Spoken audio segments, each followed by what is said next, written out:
Ini mencegah daripada perbuatan keji dan munkar. Inna sholata tanha 'anil fahsya'i wal munkar. Awal mula pertama kali yang akan dihisab di akhirat nanti adalah sholat. Apabila baik sholatnya, maka akan baik seluruh amalannya. Tapi manakala dicek sholatnya ini rusak, kacau, maka yang lain pun akan turut menjadi rusak. Terutama lagi bapak-bapak ini. Maka baginda sallallahu alaihi wasallam katakan, "Shollu kama ra'aitumuni usolli." Salatlah kalian sebagaimana kalian melihat aku dalam keadaan salat. Baginda sallallahu alaihi wasallam contohkan, salat ini di awal waktu di mana azan dikumandangkan berjamaah dan berjamaahnya di masjid. Maka hadirin sekalian yang saya hormati, ini yang pertama. Singkat, salat iza salatil mar'atu khamsa, apabila seorang perempuan menjaga salat yang 5 waktu. Yang kedua, wasaumat sahroha, melaksanakan ibadah puasa di bulan Ramadan.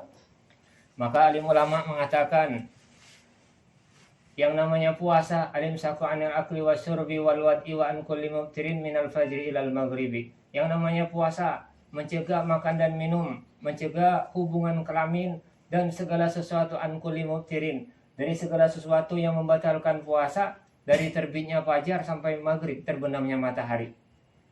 Maka kalau kita dekati definisi ini lebih lanjut, maka akan nampak di dalamnya bahwa kita makhluk yang bernama manusia ini terdiri daripada 2 nafsu pokok.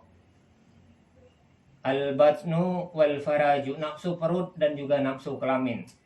Maka baginda sallallahu alaihi wasallam katakan, masuknya manusia ke dalam surga itu karena 2 perkara, taqwallahi wa husnul huluki, takwa kepada Allah dan mempunyai akhlak yang baik. Masuknya manusia ke dalam neraka karena juga 2 perkara, al-batnu wal faraju, nafsu perut dan nafsu kelamin. Kita lihat nafsu perut misalnya. Ini banyak yang sebelum masuk neraka akhirat, masuk ke dalam neraka dunia, masuk ke dalam penjara karena apa? Serakahnya nafsu perut ini. Sehingga dikatakan baginda sallallahu alaihi wasallam, kalau seandainya manusia ini dikasih 2 gunung emas, apakah cukup? Tidak bakal cukup. Dia bakal minta gunung emas yang ketiga. Dikasih 3, apakah cukup? Tidak bakal cukup. Dia akan minta yang keempat. Dan manusia ini akan merasa cukup kalau mulutnya ini sudah disumbat dengan tanah. Maka hadirin sekalian yang saya hormati, maling, mabuk-mabukan, ganja, korupsi, minuman keras, ini wujud daripada serakahnya nafsu perut. Padahal perut kita manusia ini tidak banyak-banyak, apalagi macamku nih, 2 piring pun tidak muat lagi nih. Tapi nafsunya, inilah 2 gunung emas pun tidak cukup. Maka hadirin sekalian yang saya hormati, yang tidak kalah jahatnya dengan nafsu perut ini, nafsu kelamin. Kita ingat, kita belajar bahwa kejahatan pertama kali yang terjadi di atas permukaan bumi ini adalah kejahatan yang disebabkan oleh nafsu kelamin. Qabil tega menghabisi nyawa adiknya si Habil gara-gara apa? Memperebutkan cewek cantik Iklimah. Lalu umat Nabi Lut dihancurkan oleh Allah Subhanahu wa taala karena apa? Melakukan liwat, dalam istilah sekarang ini homoseks, di kota Sodom. Jadi kalau ada sekarang ini sodomi katanya, ini warisan daripada umat Nabi Lut yang terjadi di zaman kita sekarang ini. Maka hadirin sekalian yang saya hormati, keadaan apalagi zaman sekarang ini tambah parah ini. Media di mana-mana. Sehingga apa? Ini sering kita dengar berita anak gadis ini hamil tanpa suami, melahirkan dibuang di kotak sampah, dibuang ke sungai, dibuang ke hutan, bahkan ada yang dikubur hidup-hidup. Maka hadirin sekalian yang saya hormati, dengan ibadah puasa ini kita dilatih oleh Allah Subhanahu wa taala untuk menjadi tuan daripada nafsu kita. Baginda sallallahu alaihi wasallam pada waktu pulang dari perang Badar mengatakan kepada para sahabat, "Raja'na min jihadil asrar illa jihadil akbar." Kita ini baru pulang dari jihad yang kecil untuk menuju jihad yang lebih besar lagi. Padahal dalam kacamata sahabat ini perang Badar ini, bahkan sampai sekarang pun perang Badar ini mengguncang dunia. Tapi baginda sallallahu alaihi wasallam katakan ini jihad yang kecil, ini pertempuran yang kecil. kita akan menuju pertempuran yang lebih besar. Maka sahabat tanya, ya Rasulullah, apa perang yang lebih besar daripada perang Badar ini? Qala wa huwa jihadun nafsan, perang melawan hawa nafsu. Nah, ini dengan ibadah puasa ini kita dididik untuk menjadi tuan daripada nafsu-nafsu kita ini. Maka setelah sholat yang 5 waktu, yang kedua puasa di bulan Ramadan, lalu yang ketiga wahafizat farjaha. Ini menjaga kemaluannya. Maka hadirin sekalian yang saya hormati, wahafizat farjaha atau menjaga kemaluan ini, maka bisa ditafsirkan ini menutupi aurat dengan sempurna. Dan juga wahafizat farjaha ini bisa diartikan ini tidak selingkuh atau berzina. Jadi di zaman sekarang ini kan apalagi ada semboyan slogan katanya selingkuh itu indah. Ini tidak diindah-indahnya ini selingkuh ini. Maka hadirin sekalian yang saya hormati, menutupi aurat dengan sempurna. Maka kita dilatih dengan keluar masturo ini, termasuk bapak-bapaknya ini untuk naruh peci di atas kepala ini. Wah, ini tidak gampang-gampang. Pakai jubah, pakai gamis, termasuk ibu-ibunya ini menutupi aurat dengan sempurna. Tapi alhamdulillah, inilah media yang barokah yang diberikan oleh Allah Subhanahu wa taala untuk kita. Dengan 3 hari kita mampu pakai jubah, pakai gamis, ibu-ibu mampu menutupi aurat dengan sempurna. Dan perintah menutupi aurat ini wajib sebagaimana wajibnya kita ini sholat.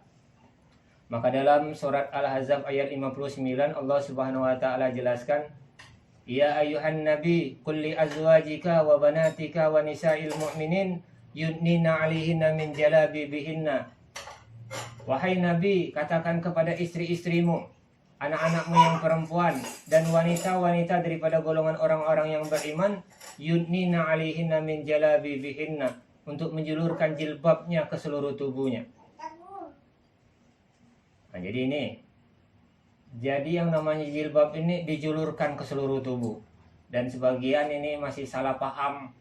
Banyak orang kalau sudah pakai ini yang di atas ini menutupi kepala ini dan sudah dianggap pakai jilbab. Padahal bukan.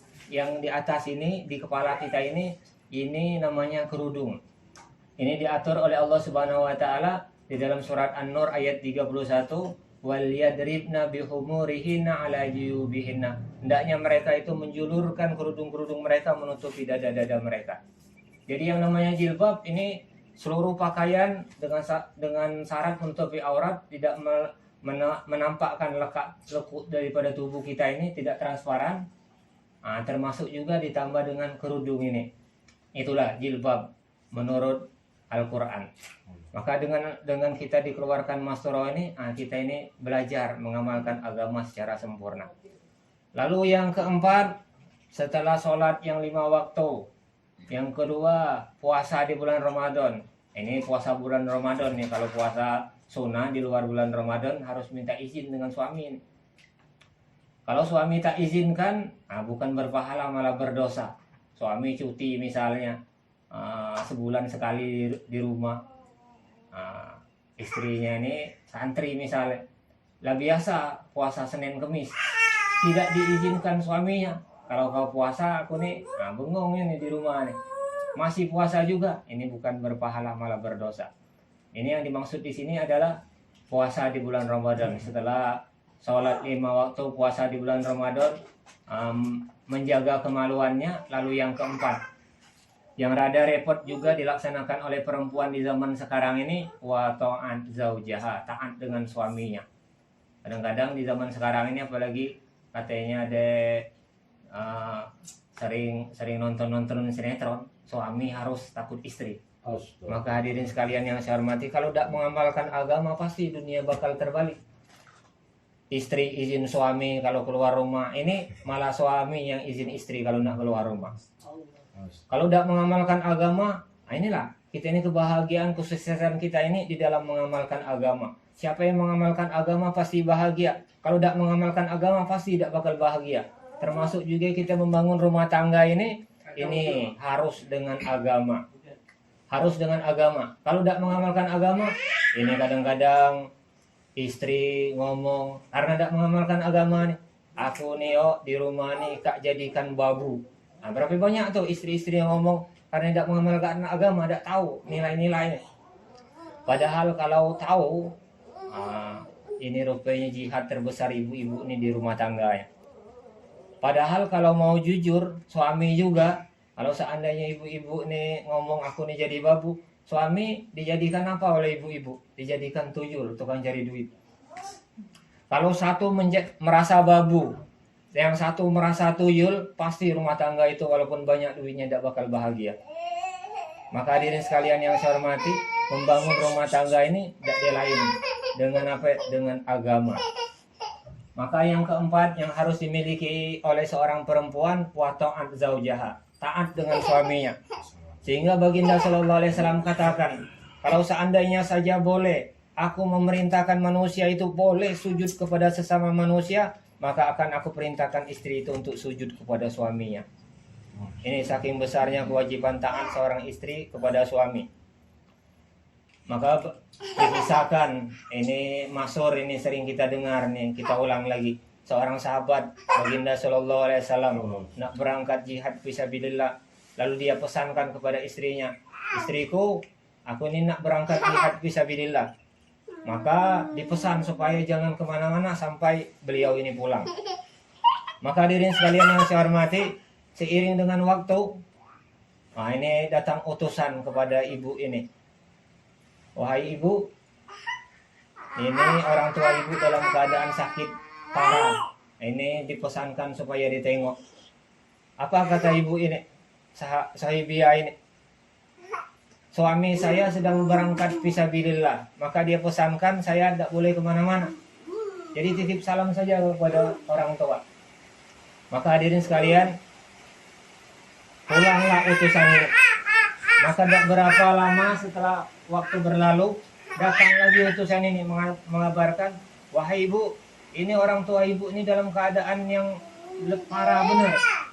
Jadi sebelum datang ajal merenggut nyawa, tolonglah ditengok, dipesankan. Maka dikatakan, suami saya ini sedang jihad fisabilillah, pesannya saya ini tidak boleh kemana-mana. Juga kira-kira bini kita zaman sekarang ini, adik antu katanya itu langsung. Maka hadirin sekalian yang saya hormati, lalu datang lagi setelah beberapa saat, wahai ibu, orang tua ibu dalam keadaan sekarang sudah meninggal dunia. Sebelum dikebumikan, diminta tolong ditengok. Maka dikatakan, suami saya sedang fisabilillah dan dipesankan saya tidak boleh kemana-mana. Maka perkara ini diadukan kepada baginda Nabi Sallallahu Alaihi Wasallam. Kalau menurut kacamata kita ini kelewatan benar nih ibu ini. Tapi apa? Buah daripada ketaatan kepada suami ini, baginda Nabi Sallallahu Alaihi Wasallam katakan, dosa orang tua yang tadi meninggal dunia telah diampunkan oleh Allah Subhanahu wa taala karena dia memiliki anak yang taat dengan suaminya. Jadi taat kepada suami ini jangankan kepada ibu-ibu, bahkan orang tua pun mendapatkan manfaat. Apalagi pelakunya, apalagi ibu tadi. Maka hadirin sekalian yang saya hormati, ini kalau keempat ciri ini dimiliki oleh seorang perempuan, maka akan dipersilakan masuk surga dari pintu mana saja yang dia kehendaki. Hadirin sekalian yang saya hormati, kita dalam suatu perjalanan yang panjang, perjalanan menuju akhirat. Kita ini tidak ada pilihan nih. Kita hidup di dunia ini dikatakan ad-dunya khuliqat lakum wa antum khuliqtum lil akhirah. Dunia diciptakan untuk kalian, akan tetapi kalian diciptakan untuk akhirat. Dahulu kita pernah hidup di alam roh. Di alam roh kita pernah hidup, seluruh kita, dan seluruh saja arwah di sana, roh di sana beriman kepada Allah Subhanahu wa taala. Dan atas perkara iman ini tentunya perlu ada pembuktian. Maka Al-Qur'an menjelaskan, ahasiban nasu ayyatrafu ayyaqulu amanna wa hum la yuftanun. Adakah mereka manusia menyangka bahwa mereka akan dibiarkan begitu saja mengucapkan amanna, kami telah beriman, wa hum la yuftanun, padahal mereka belum diuji terlebih dahulu. Jadi kita inilah beriman seluruhnya di alam ruh sana. Alastu birabbikum, ditanya oleh Allah Subhanahu wa taala, apakah aku ini Rabb kalian? Maka kita semua di sana bersaksi, qalu bala syahidna, benar ya Allah, engkau adalah Rabb kami. Maka kita ini diuji oleh Allah Subhanahu wa taala. Lalu pindah hidup kita di alam ruh. Setelah alam ruh ini alam rahim. Lebih kurang 9 bulan 10 hari kita di sana. 40 hari terjadi perubahan. Jadi kita ini nak menyadari bersama siapa kita ini sebenarnya. Maka Al-Quran menjelaskan, falyanzuril insanu mimma khuliq, khuliqa mimma indafik yahruju min baini sulbi wa tara'ib. Hendaknya manusia memperhatikan dari apa dia diciptakan. Sesungguhnya manusia diciptakan dari air yang memancar di antara tulang sulbi dan tulang rusuk. Jadi inilah kita ini. Jadi calon kita manusia ini, apa kata lagu itu, setetes air hina. Lalu selanjutnya dari alam rahim ini melalui satu pintu yang namanya kelahiran, kita hidup di alam dunia ini. Berapa lama hidup di alam dunia ini? Tak dirame, tak hidup di dunia ini. Bahkan kalau menurut hitungan akhirat lebih lagi nih. Satu hari di dunia ini, satu hari di akhirat nanti sama dengan 1000 tahun hidup kita di dunia ini. Jadi kalau hidup kita ini sampai 1000 tahun umur kita, ini hitungan akhirat 24 jam. Kalau 500 tahun umur kita ini, 12 jam bayi ini di akhirat. Kalau diambil separuhnya lagi, kita ini 250 tahun, ini cuma 6 jam saja. Kalau kita ambil separuhnya lagi, 125 tahun, maka kita ini cuma 3 jam baik. Kalau kita kerucutkan lagi 60 atau 70 tahun umur kita ini cuma 1 jam setengah baik. Jadi jangan sampai kita ini 1 jam setengah ini menghancurkan, merusak akhirat kita yang selama-lamanya. Lalu secara singkat kita bakal melalui satu pintu yang namanya kematian.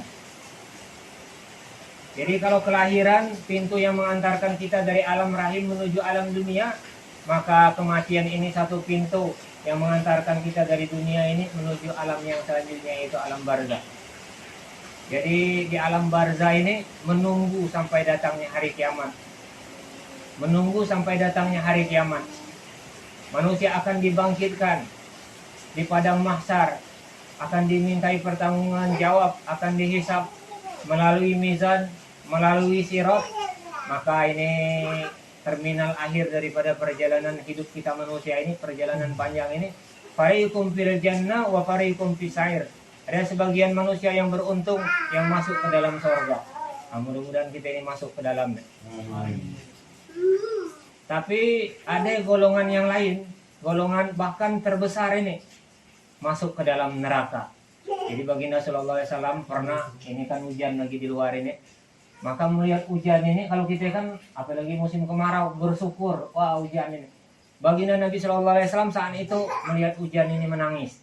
Karena apa? Ingat akhirat. Jadi ingat mati ini manusia yang cerdas. Maka hadirin, melihat hujan ini Rasulullah nangis. Ngapain nangis? Ditanya, ya Rasulullah ngapain nangis? Maka baginda Nabi Shallallahu Alaihi Wasallam katakan, kira-kira manusia jatuh berguguran masuk ke dalam neraka itu macam hujan inilah. Macam hujan inilah. Manusia yang masuk ke dalam neraka ini maka dibagi menjadi 2 golongan besar. Yang pertama, ada penduduk tetap daripada neraka. Siapakah mereka? Yang pertama ini orang-orang yang kafir. Orang yang tidak mau iman kepada Allah Subhanahu wa taala, maka akan masuk ke dalam neraka selama-lamanya. Lalu yang kedua, yang masuk ke dalam neraka ini yaitu orang-orang yang musyrik, yang mempersekutukan Allah Subhanahu wa taala. Dia iman pada dasarnya kepada Allah, tapi di sebalik keimanannya ini dia masih yakin bahwa ada yang bisa mendatangkan manfaat maupun mudarat selain Allah Subhanahu wa taala. Di zaman batu cincin barangkali yakin kalau pakai batu cincin ini rezeki lancar. Masih percaya dengan kalau kita di sini kan keluar muara itu sering banyak tuh yang buang sesajen di muara kita ini supaya apa? dengan harapan pulangnya membawa ikan yang banyak. Maka kalau orang yang musyrik ini meninggal dunia dalam keadaan dia ini tidak taubat kepada Allah, maka dosanya tidak pernah akan diampunkan oleh Allah. Innallaha la yaghfiru ayyushraka bihi wa yaghfiru ma duna dzalika liman yasha. Jadi sepanjang dosa itu tidak disirik, masih ada kemungkinan untuk diampunkan oleh Allah Subhanahu wa taala. Tapi kalau dosa kita ini sirik, ini nih tidak ada sinyal nih kalau kita sekarang ini tidak ada sinyal untuk mendapatkan ampunan Allah taala. Lalu yang ketiga, orang golongan yang masuk ke dalam neraka ini dan penduduk tetap daripada neraka ini, yaitu orang-orang yang munafik. Siapakah orang-orang yang munafik ini? Maka dijelaskan, wa minan nasi may yaqulu amanna billahi wa bil yaumil akhir wa ma hum bimu'minin. Ada orang yang mengatakan kami iman kepada Allah, kami iman kepada hari akhir, wa ma hum bimu'minin, padahal mereka ini bukanlah orang-orang yang beriman. Jadi pura-pura, ecek-ecek bayi jadi orang-orang yang beriman. Ini lebih berbahaya orang munafik ini. Kalau seandainya terjadi perang, orang kafir jelas barisannya. Orang muslim, orang iman jelas barisannya. Tapi orang munafik ini tidak jelas barisannya. Boleh saja dia di barisan orang yang beriman, tapi bakal menusuk kita dari belakang. Maka hadirin, orang-orang yang munafik ini dijelaskan akan mendapatkan neraka yang paling pip.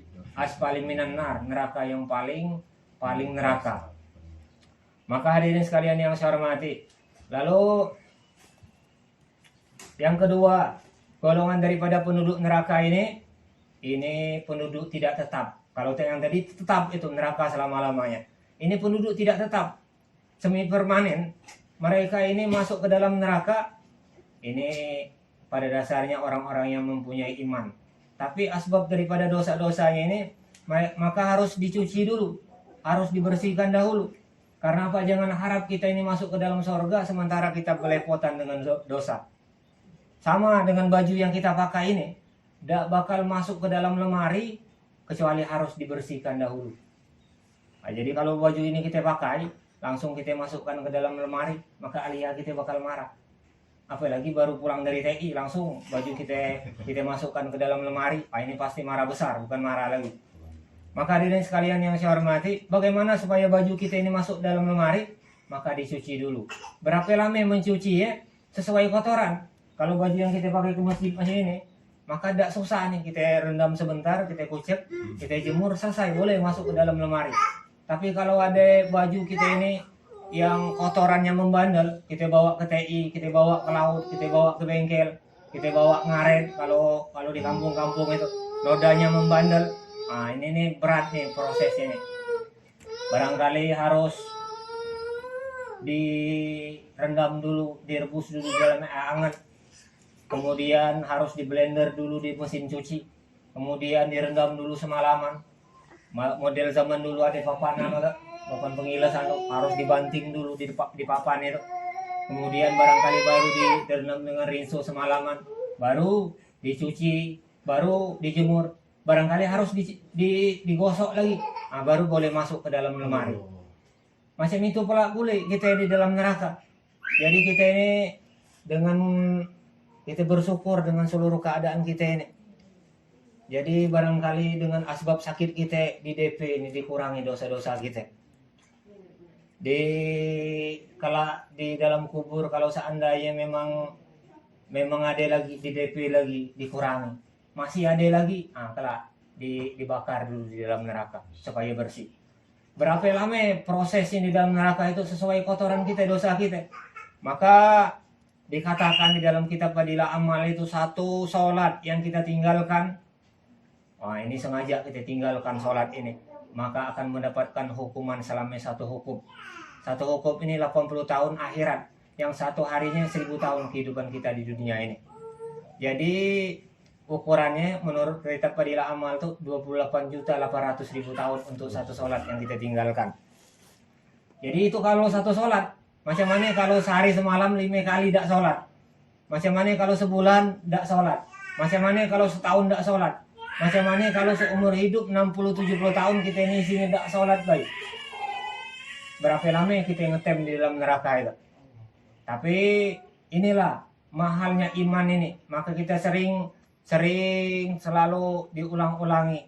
apalagi bapak-bapaknya di Jumat terus diulangi wasiat takwa, wala tamutunna illa wa antum muslimun, jangan mati kecuali dalam keadaan muslim, dalam keadaan asyhadu alla ilaha illallah wa asyhadu anna muhammadar rasulullah. Maka baginda sallallahu alaihi wasallam katakan, ma min abdin qala la ilaha illallah summa mata ala zalik ila dakhalal jannah. Barang siapa mengucapkan kalimat la ilaha illallah, dia yakin dengan kalimat ini sampai matinya, dakhalal jannah, pasti akan masuk ke dalam surga. Jadi inilah yang paling mahal dalam kehidupan kita ini, kalimat la ilaha illallah. Jadi orang yang paling akhir keluar daripada neraka, yang paling akhir masuk ke dalam surga, ini 10 kali daripada luas dunia ini. Sehingga terjadi percakapan. Jadi Allah Subhanahu wa taala panggil malaikat Malik. Malik, labbaik ya Allah. Maka diperintahkan oleh Allah Subhanahu wa taala, Malik, kamu masuk ke dalam neraka, cari di dalam neraka itu orang-orang yang mempunyai iman walaupun hanya sebesar biji zarah, angkat mereka keluar. Maka malaikat Malik masuk, yang punya iman diangkat keluar, yang punya iman diangkat keluar. Dimandikan di Nahrul Hayat, namanya sungai kehidupan di akhirat nanti. Maka diperintahkan oleh Allah Subhanahu wa taala, izhabat halil jannah, pergi dan masuklah ke dalam surga. Maka di dalam surga, ini penghuni surga yang lebih dahulu di surga bertanya nih dengan penduduk yang baru datang ini. Masalah kaum fi sakor, ini dalam surat Al-Mudaththir. Masalah kaum fi sakor, kenapa kamu mampir ke dalam neraka sakor? Qalu lam nakum minal musallin, kami mampir ke dalam neraka sakor ini dulu Pak, gara-garanya tidak pernah sholat. Jadi tidak pernah sholat, masih masuk ke dalam surga. Nah, tapi berapa lama itu? Nah, inilah iman inilah yang paling mahal di dalam kehidupan kita ini. Maka dipesankan kepada kita ini, jadidu imanakum, perbarui iman-iman kalian. Dengan cara apa? Maka sahabat tanyakan, bagaimana ya Rasul memperbarui iman kami ini? Aksiru min qawli la ilaha illallah. Perbanyak dakwakan kalimat la ilaha illallah. Ini yang benar ya. Maka hadirin sekalian yang saya hormati,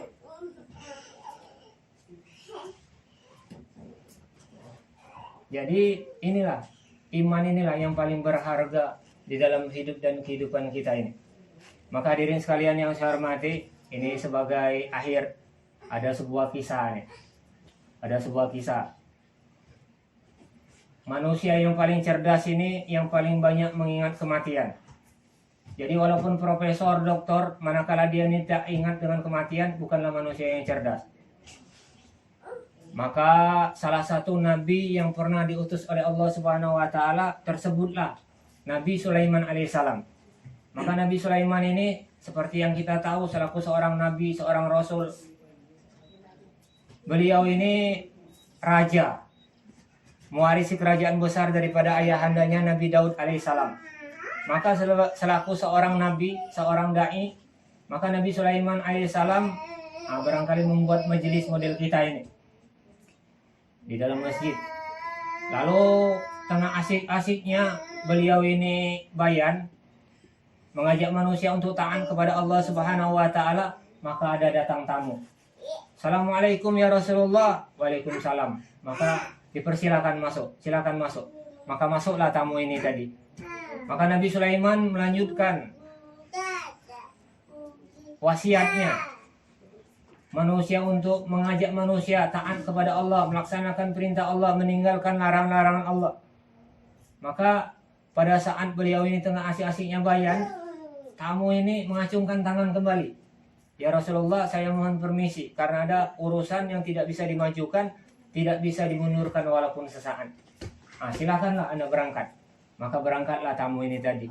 Setelah tamu ini jauh, sudah tidak terlihat lagi oleh para hadirin, maka Nabi Sulaiman alaihissalam tanyakan, hadirin, adakah di antara kalian tahu itu siapa tamu itu tadi? Maka tidak ada yang tahu karena memang bukan penduduk setempat. Maka Nabi Sulaiman alaihissalam katakan, yang tadi barusan berlalu dari hadapan kita, itulah yang memisahkan kita dari seluruh apa saja yang kita cintai. Yang memisahkan kita dari anak kita, dari istri kita, dari rumah kita, dari Sungai Liat ini, dari Bangka Belitung ini. Itulah tadi malaikat maut yang diutus oleh Allah Subhanahu wa taala untuk mencabut nyawa. Dan dia tidak akan kembali sampai dia laksanakan dia punya tugas. Maka ada anak muda nih, agak jauh duduknya, maka mengacungkan tangan. Ya Rasulullah, jadi tadi malaikat maut ya Rasul? Iya, ditugaskan oleh Allah Subhanahu wa Ta'ala untuk menjabut nyawa. Betul. Maka anak muda ini tanya, ya Rasulullah, saya ini agak belingsatan sedikit. Kenapa rupanya wahai anak muda? Nah, ini sejak tamu kita ini tadi masuk sampai barusan dia keluar, rasanya saya terus yang dia liatin. Nah, maka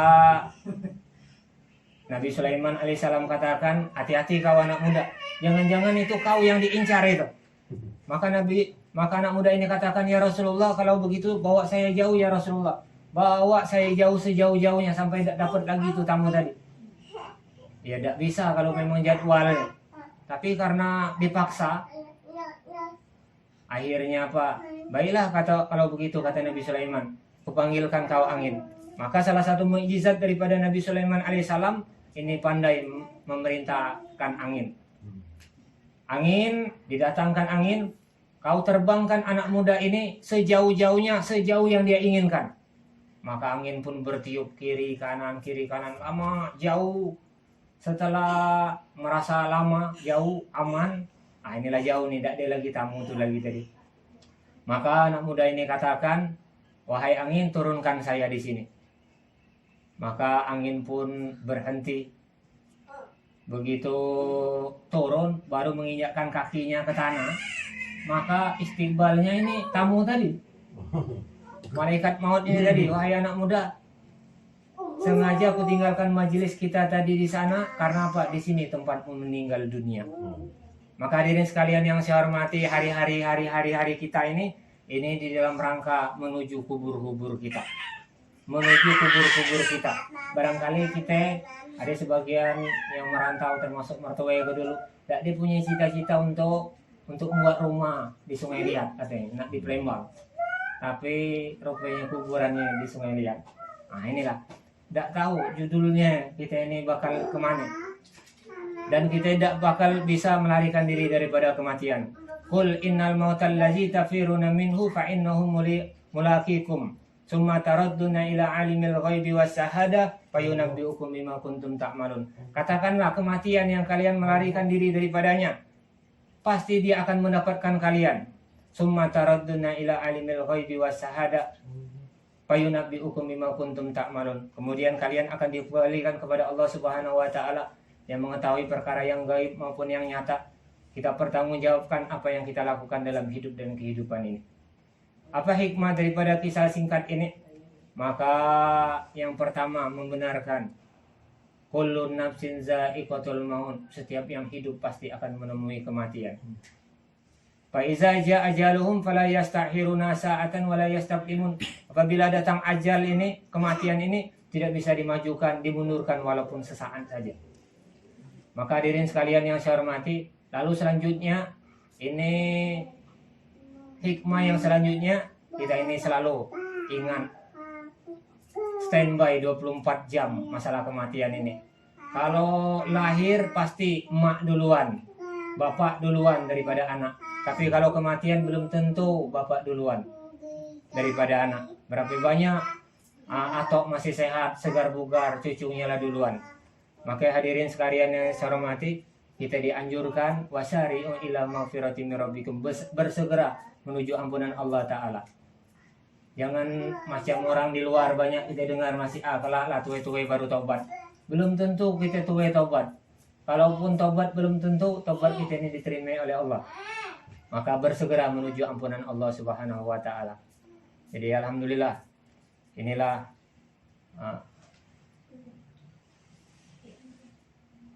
ada perjalanan.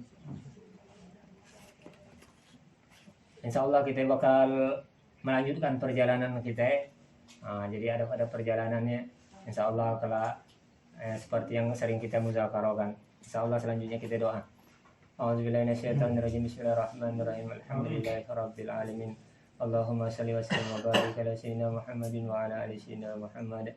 كما صليت وسلمت وباركت على سيدنا إبراهيم في العالمين إنك حميد مجيد اللهم ربنا ظلمنا أنفسنا وإن لم تغفر لنا وترحمنا لنكونن من الخاسرين لا إله إلا أنت سبحانك إنا كنا من الظالمين اللهم اهدنا واهد بنا وجعل سببا لمن اهتدى ربنا لا تزغ قلوبنا بعد إذ هديتنا وهب لنا من لدنك رحمة إنك أنت الوهاب ربنا هب لنا من أزواجنا وذرياتنا قرة أعين واجعلنا للمتقين إماما رب اجعلنا مقيم الصلاة ومن ذريتنا ربنا تقبل دعاء ربنا آتنا في الدنيا حسنة وفي الآخرة حسنة وقنا عذاب النار وصلى الله على سيدنا محمد النبي الأمي وعلى آله وصحبه وبارك وسلم سبحان ربك رب العزة عما يصفون وسلام على المرسلين والحمد لله رب العالمين Subhanallah.